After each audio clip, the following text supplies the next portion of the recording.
Curanderismo is essentially a folkloric medicinal approach to treating maladies such as stomach aches and sore throats. I was given Osha. I had terrible cramps in my legs as a kid. My grandmother would make a salve and rub it on my ankles and my knees. In terms of the book, the work seemed to be asking for remedio for what do you do if your beloved that you've been married 58 years to dies and leaves you alone on this earth? How do you treat that? Bienvenidos. This is Encounter Culture from the New Mexico Department of Cultural Affairs. I'm your host and editor of El Palacio magazine, Emily Withnall.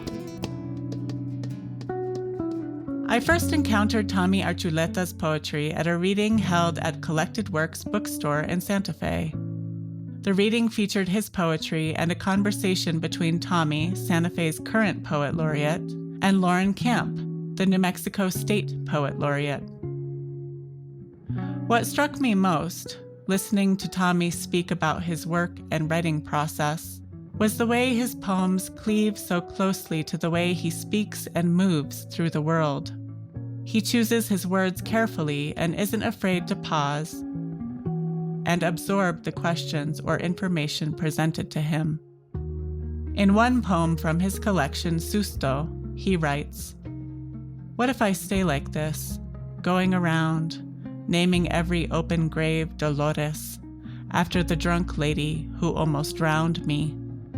Dolor, Spanish for pain, and for the sight of her up in the treetops, a la Teresa de Avila, light blue light coming out of her eyes and mouth, but only when the music stops." Susto, a Spanish word that is roughly translated as a fright or shock, is an incantation to grief. Anyone who has experienced grief, which is to say, everyone, will understand the range of emotion Tommy captures so precisely. He makes the personal loss of his mother and the specific New Mexican cultural references a universal meditation on loss and grief and seeking comfort. His poems are interspersed with remedios, like the following. To forgive one's beloved for dying, pick the long, feather-like crimson flowers in early spring when the desert is in bloom. Boil in river water only. Let cool. Drink it once. Drink when waking, at noon, and at bedtime each day for 3 full weeks thereafter. If resentment persists, go to your beloved's grave daily and pray for forgiveness until sound sleep and appetite return. These remedios are not meant as a cure, but as a balm to ease the pain. They also work to invite the reader in, because grieving in communion is another balm. As a New Mexican poet, Tommy is very much of this place. Sandstone, arroyos, blackbirds, wolves, and snake root are just some of the New Mexican landscape features and flora and fauna that are integral to the poems in Susto. I was fortunate to be able to talk with Tommy about his poems and about his work as a mental health therapist and substance abuse counselor in the New Mexico Corrections Department. For Tommy, poetry and therapy are both healing practices. Please join us for our conversation.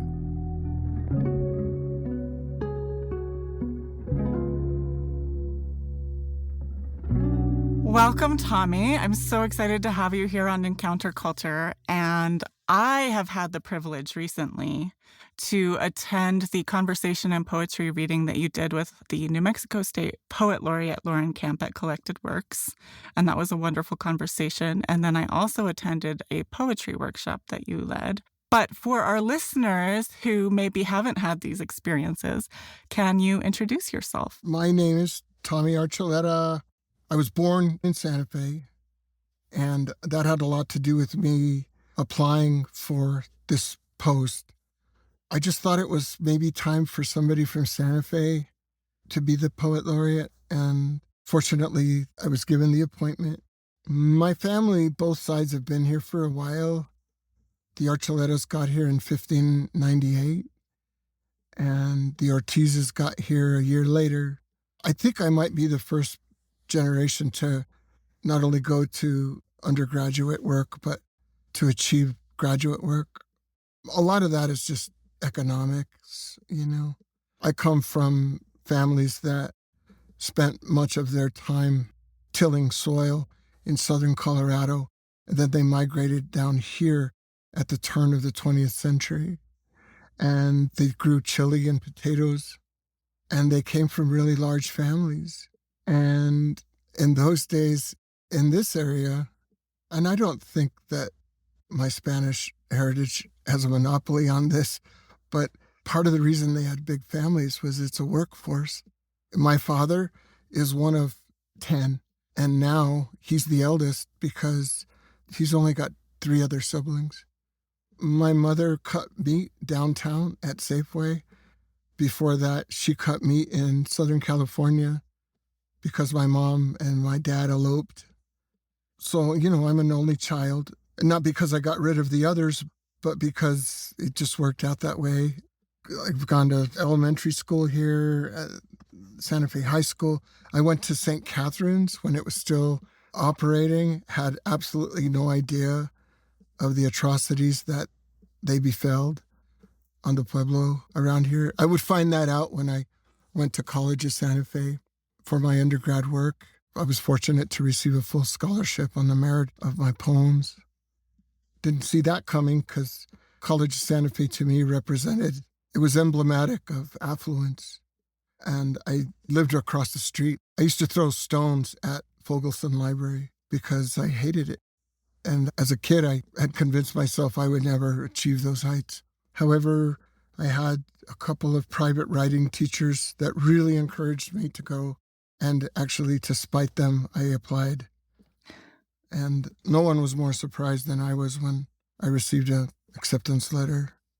So, you know, academia happened, and it turned out to be a cathartic experience.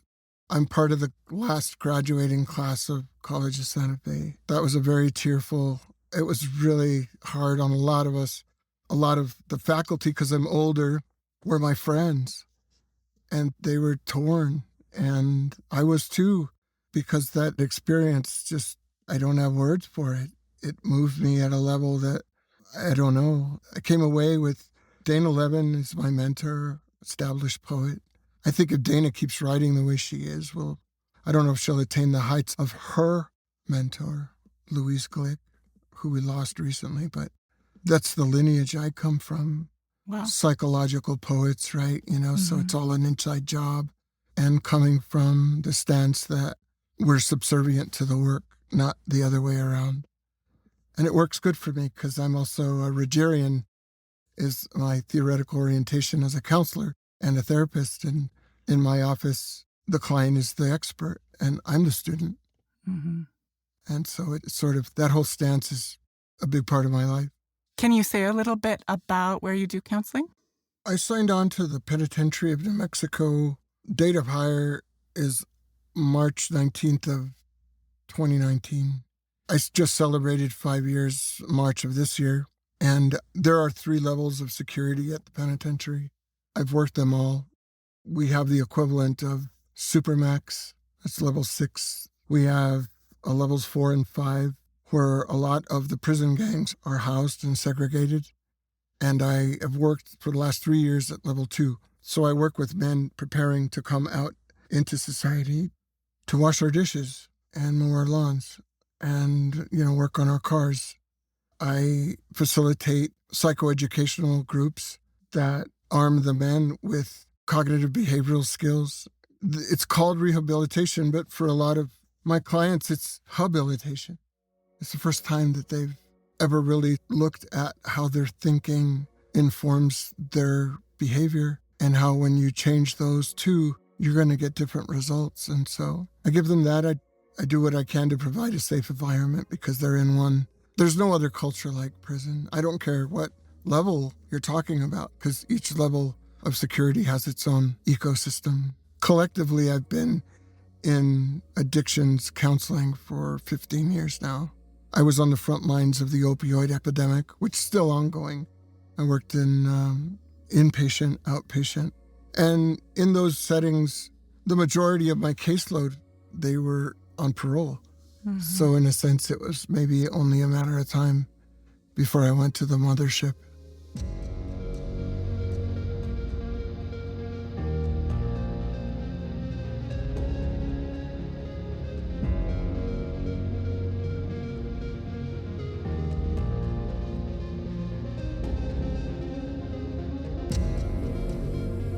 I want to ask you about the confluence of poetry and counseling, but before we do that, I want to first backtrack a little bit and ask you about how you stumbled upon poetry. When was that, and what about poetry changed your life? Well, I didn't call it poetry. I didn't have words for it at age 12 or so. My maternal grandfather raised me in part, and he lived and built a home in Pecos, New Mexico. And his bank was the Bank of Santa Fe on the plaza.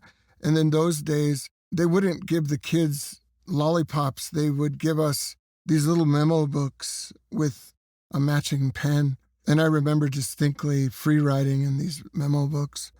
I didn't know much about punctuation or its utility. However, I just would write. It was one of my favorite toys, apart from entertaining adults, because most of my friends were adults. Not to say that I didn't have friends my age, but, it's a lot easier to fall in love with the sound of a rock going through glass when you're alone and didn't have kids around you.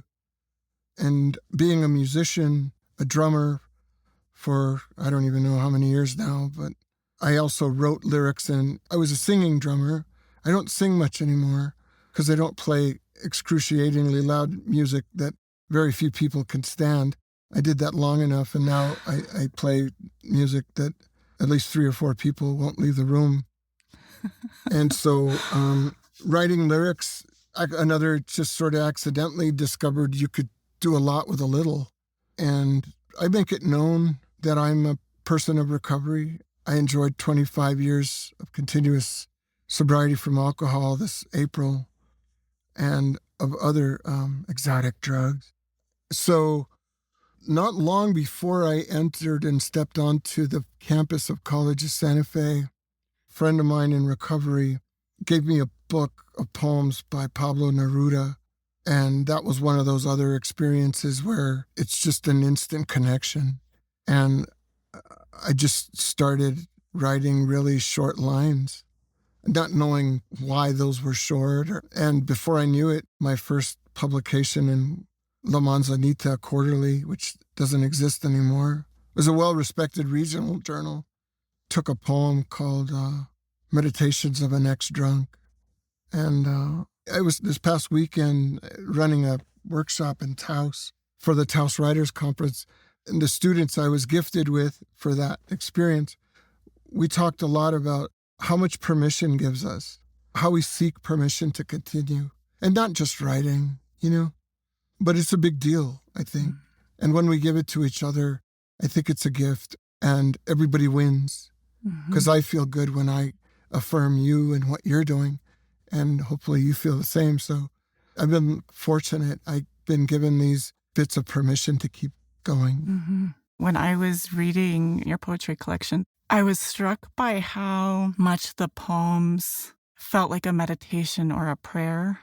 And they also reminded me of the poetry of Li Bai or Isa, the old Japanese and Chinese poets, and the ways that they invoke nature. It's very internal but beautiful.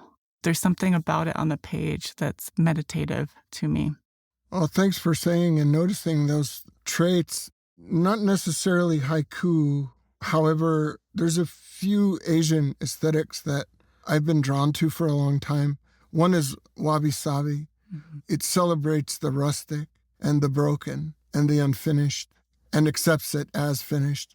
And the other, Lao Tzu and, a lot of the ancient haikuists, they would find humanity in nature. And so the landscape of the Cochiti Reservation is a huge character in Susto. And just being there for 10 years, because I moved there when my mother got diagnosed with congestive heart failure, and I moved there to help my father with her care and just, exploring the area, what I could, because not all of it is accessible. But I also knew that there were great travesties that happened not far from where we lived at the hands of Cortez, mostly, my ancestor. There were about 80 children that I know about and women that were massacred not far from where we lived. They were tied to trees.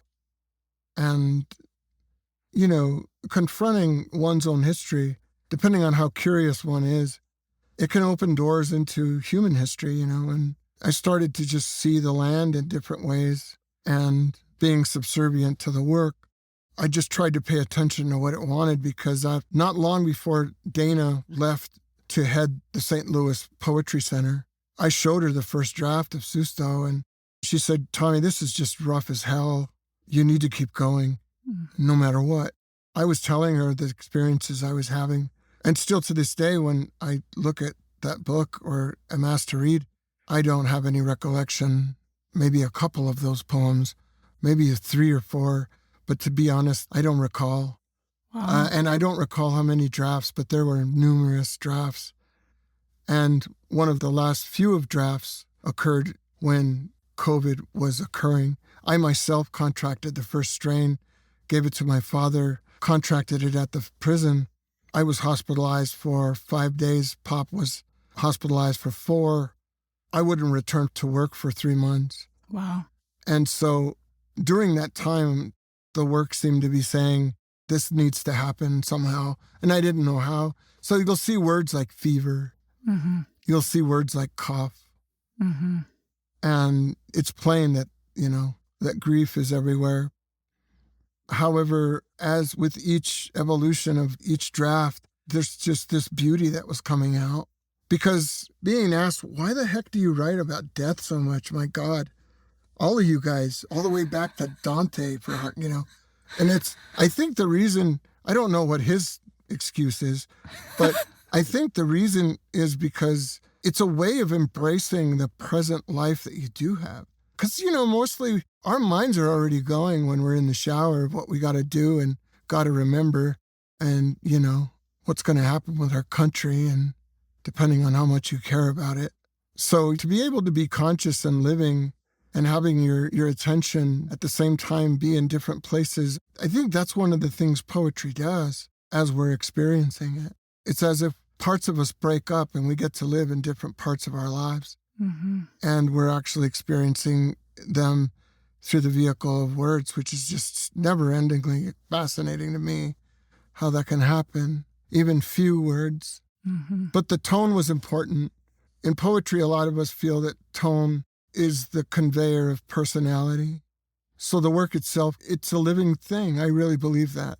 I think a lot of poets have said that in different ways through antiquity because it lives in a different way than prose does. You're inspiring me. I think I told you this when you led that poetry workshop, that I'm a lapsed poet. I started out with poetry, and you're inspiring me to keep going, to keep trying to get back into that. So I hope so. you. Yeah, I hope you do. Yeah. It is rewarding. Yeah.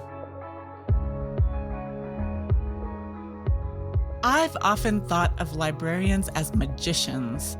Beyond helping you find the book you're seeking, it seems like they always know just where to look to find the answer to any question. The New Mexico State Library is so much more than a place filled with books, though it is that too. The library's primary mission is to promote library services and access to information to all citizens of New Mexico. And when we say all, that's a tall order, given the vast reaches of our geography. The State Library provides reading materials and research services for the blind and print disabled, for rural community members through books by mail, and our ever-popular bookmobiles. They also support librarians across the state with items to add to their enchanted toolkit, from the Tribal Libraries program to summer reading programs for our youngest patrons. And of course, let's not forget one of my favorite realms of magic, the New Mexico State Library Poetry Center, where you can learn about our state's poet laureate and discover even more New Mexico poetry. Explore the library's research and digital resources, get the bookmobile schedule, or find your local library at nmstatelibrary.org. Did you know? The New Mexico Culture Pass is now available to purchase online. Culture Pass gives you access to each of the 15 state museums and historic sites we feature on Encounter Culture. Reserve your Culture Pass today at nmculture.org/visit/culturepass. I wanted to just ask you, too, if you could explain the title of your poetry collection, Susto. Okay, so in the front of the book, there is what I call the pedestrian, not in a bad way, but it's the most common definition, which is shock, which relates also to awe. However, another definition of it is shock and then fright. I had all kinds of ideas about opening that up because I try to lean more towards accessibility than difficulty. I think there's enough difficulty out there going on. And that's a very long discussion in art aesthetics. So everything got shut down by Dana and Stephanie Gershwin, the editor of Susto, and her team at the Center for Literary Publishing. I'm glad that that happened that way because that allowed the remedios, the remedies in the book, which are working as cairns or columns or rest stops. Because when those started to surface, that again was later in the draft process. And that was just done because a lot that was coming out in the language where one of the speakers has a father that's a root hunter. And so all of these activities of Curanderismo were already there. Curanderismo, as I understand it, is essentially a folkloric medicinal approach to treating not severe maladies, but maladies such as stomach aches and sore throats. I was given Osha, for instance, in a tea. I had terrible cramps in my legs as a kid. And if that wasn't happening, then my grandmother would make a salve of it and rub it on my ankles and my knees. In terms of the book, the work seemed to be asking for remedio for what do you do if your beloved that you've been married 58 years to dies and leaves you alone on this earth? How do you treat that? So the book was asking, we need these kinds of remedios because we don't have those. Yeah, I grew up using Osha for all kinds of things too. And chewing on a little bit of the root, like for a sore throat, is better than any cough drop you can find. Right, yeah. Yes. That's wonderful, yeah. Mm-hmm. And so, especially after the COVID thing, the remedios started to appear. And then all of a sudden, I am at UNM in the MFA program. I've taken every workshop I can. And then they said, Tommy, you're going to have to start studying Proust. And I was like, no, I am not going to study Proust. I'm sorry, I want to go write a book. And they were like, well, you could go. And I said, please give the minority scholarship to somebody else. And I'll just bow out. And I did. And I didn't know what to do. In career counseling, they call it happenstance theory, where people accidentally fall in love or back into their career that fulfills them. And that's what happened to me. So there I am getting a full ride to Highlands in the professional counseling track. And we're studying the DSM, the Bible of Mental Health. And it's the 5th edition, which is the first edition that has culture-bound maladies in the back. And there's the explanation of what happened to me, the dislocation, the wanting to eat one day and then not eating for 5 days, feeling like I'm on 3 hits of moon barrel acid. I mean, it's complicated grief. However, in Latinx cultures, it's called Susto. Mm-hmm. And it's the result of trauma and emotional trauma, physical trauma, psychological trauma. And actually, by that time, I'd almost given up the search for a title. I tried different things, sent them out. Everybody was like, keep looking. And there it was. It was accidental again. Mm-hmm. You know, I went to the back of the book. I was like, oh my God. I think I even left class that day because I was like, I've got to go put this in the manuscript.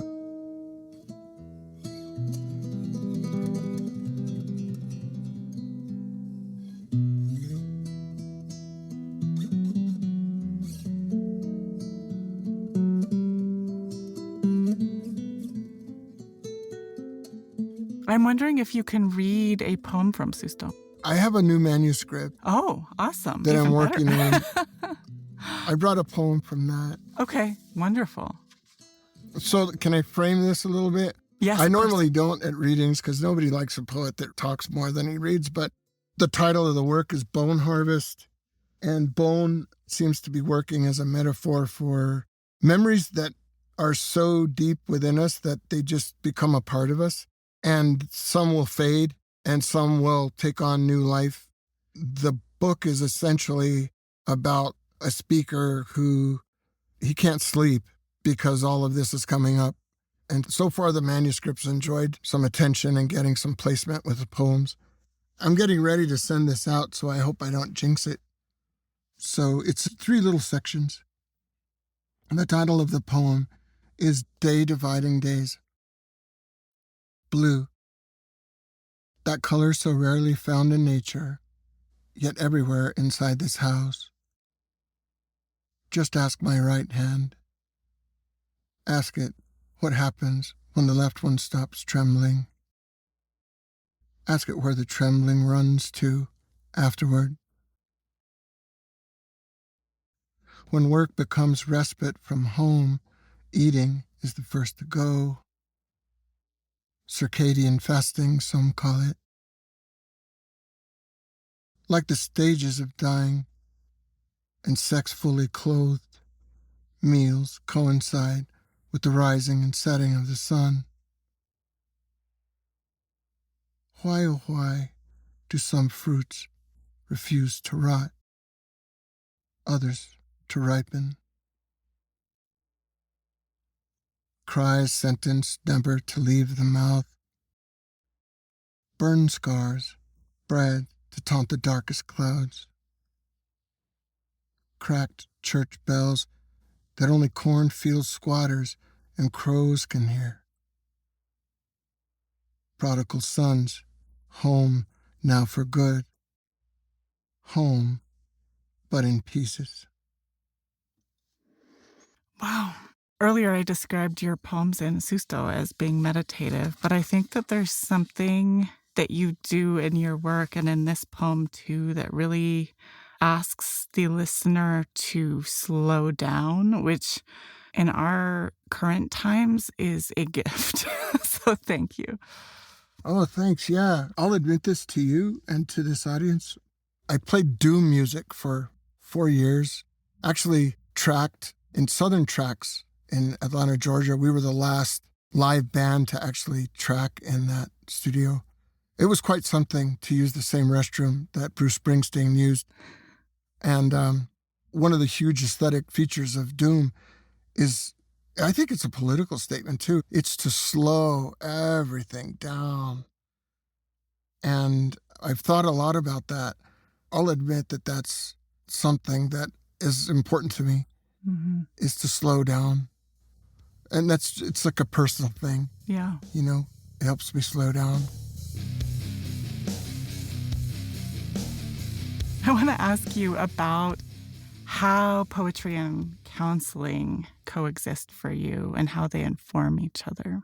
Even when I received Susto in the mail and how exciting that is, it didn't really occur to me of the connection between not only healing and poetry, but healing and art. When I was a kid, I fell in love with people, and I was in love with people up until I fell in love with alcohol, which is odd because my clients and in recovery circles, I don't relate to them because a lot of them come from really, really, really challenging family systems where they were hit and forgotten and abandoned and abused over and over. And I don't relate to that. I often joke that my parents used a far crueler method by loving me unconditionally. And I was mad at them because I couldn't reciprocate that, not to my liking anyway. And so when I got sober 25 years ago, slowly my love affair with humanity began again. It's like it picked up from where it left off, you know?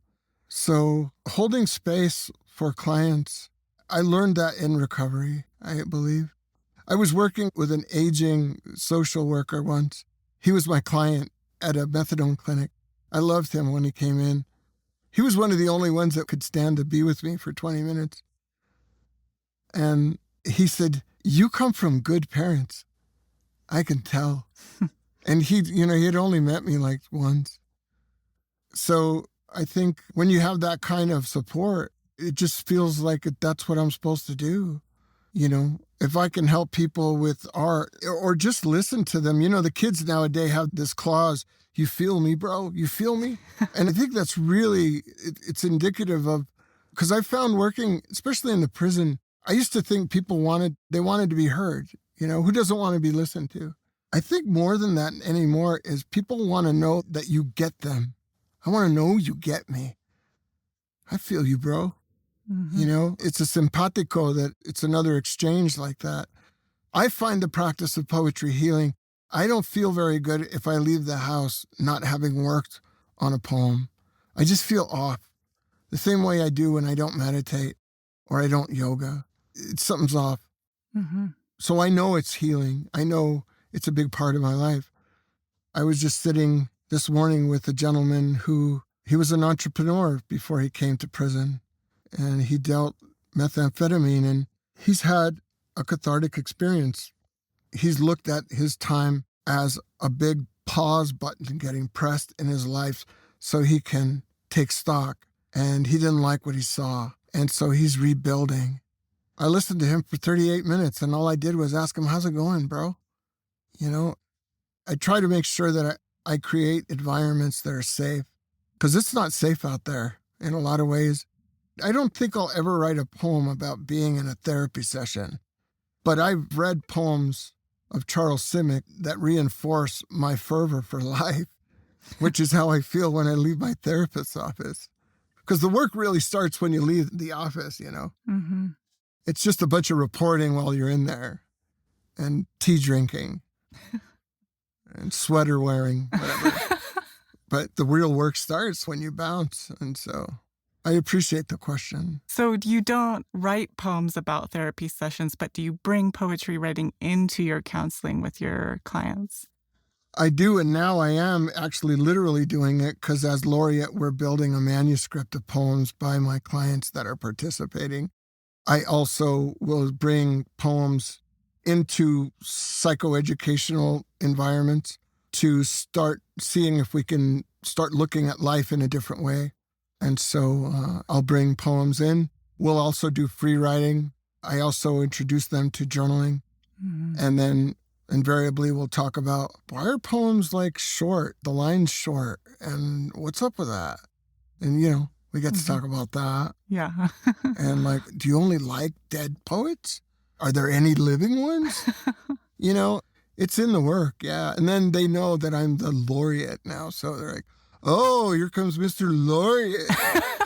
And what's funny about that is I got poets I know that, will be like somewhere, see them at the theater or something. And happened recently, somebody pulled me aside and was like, "So what do you do as Laureate? What is that?" So it's funny. I end up answering a lot of those kinds of questions. So yeah, it's about being an advocate for the form. And I have a lectureship at New Mexico School of the Arts, the first liberal arts public school in the history of Santa Fe. I love that school. Next year, our book project is to work with the women at Esperanza battered women's shelter. Oh, that's fantastic. I get to do a lot of really cool stuff, and I'm grateful. And I get to serve my hometown. Yeah. Oh, my God. Mm-hmm. My hometown. Mm-hmm. Would you be willing to read a poem from one of your clients at the prison? You know, there's one really short one, and then there's another short couplet. This first one is called Myself. Myself, if I don't start with me, if I don't change for me, myself, then my son will have to find another hero.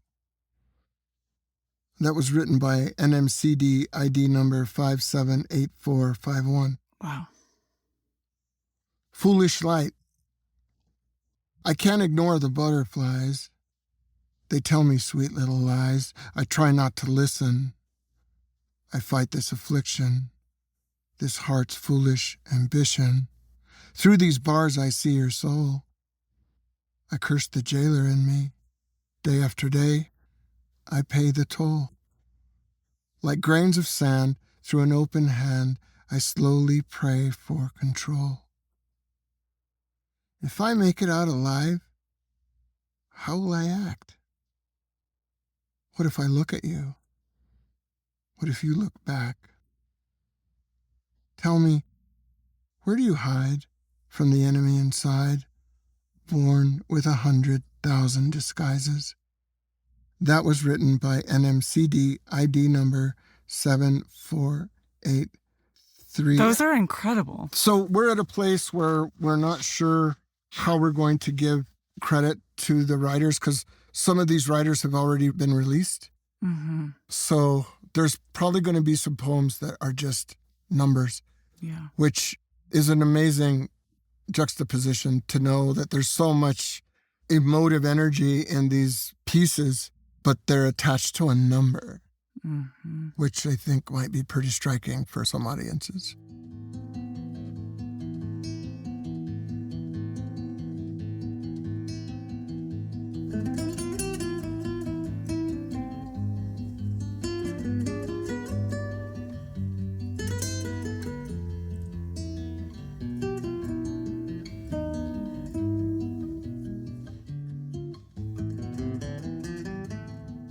So we're recording this in July, but the episode won't be released until right before the U.S. presidential elections. And I know a lot of people right now who are listening as this is released are feeling a lot of heightened emotion and tension about the state of the country and the state of the world. And you've woven these remedios through Susto. So I'm curious if you have any thoughts about remedios for people in this country right now. Recently, I did an interview with Miss Boyle with a New Mexico magazine, and she did this wonderful piece on Curanderismo, which I highly suggest. It's just amazing, the research she did. And she asked me, what's my relationship with that particular mode of healing? And I'm going to give the same answer. I know from personal experience that what I call enlightened self-interest is another principle that I accuse of giving me the life that I didn't really expect this. I didn't expect to get two lives. Ray Carver, the great short story writer, felt the same. That's where I stole it from. He felt he had two lives. And I remember vividly praying, crying, weeping with my mother when Obama won the first time, because we knew something amazing had happened that had never happened before. And to go from a father of that stature to the one that followed him was a jarring experience for a lot of people. And so we're at another precipice now where things could go in either way. And what I mentioned to Miss Boyle was, I think every one of us can be a curandero when we take enough time to help somebody else. Even if it's at a bus stop and somebody drops their pencil and we pick it up and hand it to them. I'm going to just side with Einstein. I think the most profound work can be done simply, through the simplest acts and the simplest formulas. because it's really hard on a lot of people. That's why I tell jokes all the time, because I know so many people are having a hard time. So, I think just getting out of ourselves, even for a moment, to help somebody else that's in need, I have to think that's enough, maybe more than enough, when practiced continually. About 2 years ago, a friend of mine said that he had been sending out love consciously from his core and his mind out into the world when he wakes up in the morning, and he does it as many times as he can in the day. And I started practicing that about 4 months ago when I asked Catherine Lim to date me, and she said yes. And my life it's a game changer. I've asked my dad if we could sell the house in Coach City many times after Mom died, and I can't get care for Pop. He's 91, and the caregivers don't go out there because they don't get compensated. And I said, I think we need to sell the house. And he said, let's do it. I want to move this stuff with you because I don't want you to do it when I'm dead and gone, and I don't want you to do it alone. So we put the house up for market last Friday. It went live. The first showing was Sunday, and we got an offer full price Monday morning. And that same weekend, I found us a nice 2-bedroom, 2-bath in town because Amber Care is here, and it's 5 minutes from my work. So I couldn't have planned that. I don't plan these poems. That's why I tell people when you're writing your poem, let yourself off the hook. You don't have to know what you're doing. You just need to do it. So, I don't know. I think it's just being kind. It's just that simple, I think. Thank you.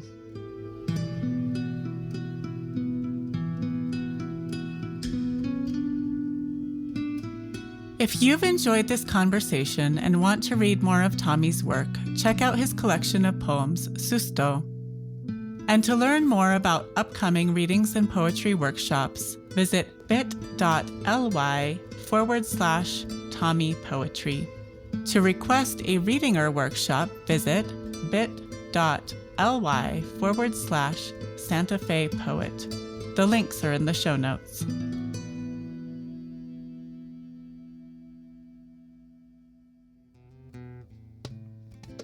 Encounter Culture is a production of the New Mexico Department of Cultural Affairs. Our producer is Andrea Klunder at the Creative Imposter Studios. This season is produced and edited by Andrea Klunder and Alex Riegler, with additional editing by Monica Brain. Our recording engineers are Colin Underleiter and Cabby at Cabby Sound Studios in Santa Fe. Technical direction and post-production audio by Edwin R. Ruiz. Our executive producer is Daniel Zillman. Thank you to New Mexico artist El Brujo de Santinava for our theme music. For a full transcript and show notes, visit podcast.nmculture.org or click the link in the episode description in your listening app. I'm your host, Emily Withnall. The New Mexico Department of Cultural Affairs is your guide to the state's entire family of museums, historic sites, and cultural institutions. From native treasures to space exploration, world-class folk art to ancient dinosaurs, our favorite way to fully explore is with the New Mexico Culture Pass. To see everywhere Culture Pass is accepted and reserve yours today, visit nmculture.org/visit/culturepass. And if you love New Mexico, you'll love El Palacio magazine. Subscribe at elpalacio.org. Thank you for listening. And if you learned something new, send this episode to a friend or share it on social media. We love celebrating the cultures of New Mexico together.